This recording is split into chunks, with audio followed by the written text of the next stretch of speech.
Today we're going to present and explain a specific drug and the reason why some drugs are acceptable to some countries but not to others. The acceptability and regulations of drugs vary significantly from one country to another due to factors. So these differences stem from varying perception of risk, societal harm, and medical utility. A specific sample of drug with widely differing acceptance across countries is cannabis or marijuana. The history of cannabis regulation provides insight into its current status worldwide. In the early 20th century, cannabis was criminalized in many countries, particularly after the 1930s in the United States. This shift was fueled by a combination of racial prejudice, economic interest, and the influence of media campaigns that link cannabis use to crime and social decay. The passage of Marijuana Tax Act of 1937 effectively prohibited its use and set the stage for global anti-drug treaties. In contrast, prior to this period, cannabis was commonly used for medical purposes. Ancient texts document its use in traditional medicine, and it was widely accepted in many cultures.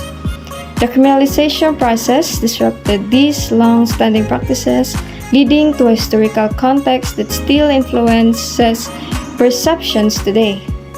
Countries where cannabis is legal or decriminalized. Canada fully legalized the recreational use of cannabis in 2018. This decision was influenced by a combination of public health goals, economic benefits from taxation, and the desire to reduce the criminal justice burden. By regulating cannabis, Canada aims to better control its distribution, protect youth, and diminish illegal markets. Next is the Uruguay. Uruguay was the first country to fully legalize cannabis in 2013, largely for social and public health reasons. So, the government sought to reduce violence associated with illegal drugs, drug trafficking, and provide safer alternative for cannabis users through regulation. Next is the Netherlands. Netherlands tolerates the sale of cannabis in coffee shops, although it is technically legal. This unique regulatory stance is a result of the Dutch harm reduction approach to drug policy, which focuses on minimizing health risks rather than punishing drug use. Countries where cannabis remains illegal. Singapore has some of the strictest drug laws globally. Cannabis is classified as Class A controlled substance with penalties that include long prison sentences, fines, or even the death penalty for trafficking. Singapore's zero-tolerance policy is rooted in the belief that drug use leads to severe societal harm, including crime and economic stability. Then is the Saudi Arabia, also imposes harsh penalties including long imprisonment or death for drug trafficking. Cannabis use in Saudi Arabia is viewed through a moral and religious lens where its consumption is considered to be not only illegal but also sinful under Islamic law. Factors influencing drug acceptability and regulation. Cultural and social attitudes. Countries like Canada and Uruguay have adopted more liberal attitudes toward drug use, viewing it as a matter of personal choice and a potential source of economic benefit. They prioritize harm reduction over criminalization. Conversely, countries such as Singapore and Saudi Arabia perceive drug use as a threat to social and moral values.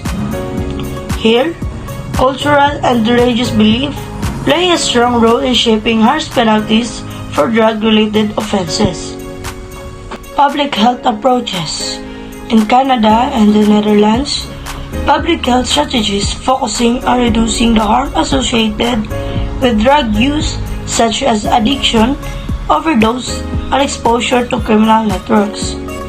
They believe that the regulated legal access to cannabis can help achieve these goals.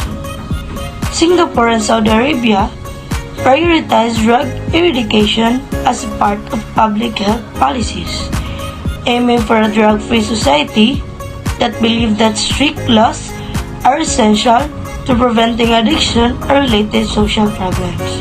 Economic considerations. Economic factors also play a crucial role in drug regulation. The illegal cannabis market can generate significant revenue for criminal organizations, contributing to violence and corruption. Legalizing and regulating cannabis can help mitigate these issues by shifting the market to a safer, controlled environment. In places like Colorado and California, legal cannabis has become a multi-billion-dollar industry, creating jobs and generating tax revenue that can be reinvested in public service. Moreover, the medical benefits of cannabis has led to its acceptance in various jurisdictions. Countries like Israel and Canada have embraced cannabis for medicinal use, recognizing its potential to alleviate symptoms for various medical conditions. This shift has spurred research and development, further changing public perceptions.